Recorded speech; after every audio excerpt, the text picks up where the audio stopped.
আল্লাহ আমার যে জিয়ারত হয়েছে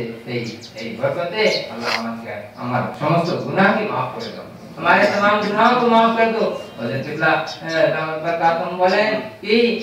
যেমন খেদা মৌসুমে যেমন গাছ থেকে পাতা ঝরে যায় ওই রকমই তার সমস্ত গুনাহটা ঝরে যায় এরকম মানে আমরা সবাই এই কথার উপরে ইয়াকিন বিশ্বাস করি সেই বিশ্বাস রাখি আমরা সেই ইনশাআল্লাহ নিশ্চয়ই আমরা গুনাহ থেকে পাক হয়ে যাব সেই যারা করার হলো এই আল্লাহর কত হিকমত ও বিদ্যা আমরা 5 মিনিট করে ব্রেক করে দিই এই সব কি আছে ওই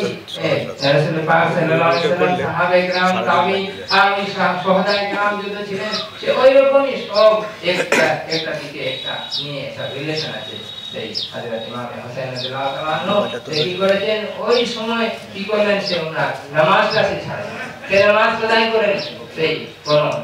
কি করেছেন কোন নাফরমানি করেননি সেই কি করেছেন সেই তেমন করে সেই সময় সে যখন সিংহ আপনাকে সে ঠিক করে দিল তখন সিংহার উপরে সওয়ার হয়ে তখন কি বলছে কি যখন নেজাটা বের করলো তখন উনি বলেন সিংহ তুই তো জবাই করবি আমাকে কিন্তু আগে নামাজ পড়বি আল্লাহ জিকির করতে দেয় আমার যখন তুমি গর্দনটা যখন কাটবে আল্লাহ জিকির করতে করতে যদি তুমি কাটো সেই তোমার মেহেরবানি সেই তোমার মেহেরবানি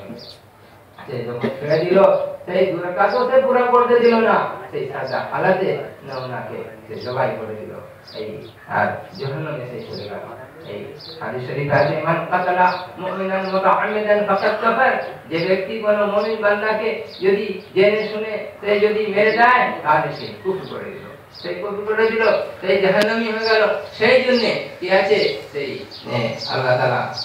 আমাদেরকে এই দরবারে যে পৌঁছে দিয়েছে এই দরবার থেকে অনেক আমরা নসিহত পে কি করব সেই আল্লাহর প্রিয় বান্দা হওয়ার চেষ্টা করব আল্লাহ তাআলা আমাদের উপদেশকে আল্লাহ তাআলা কবুল করে নেন দরুদ আল্লাহ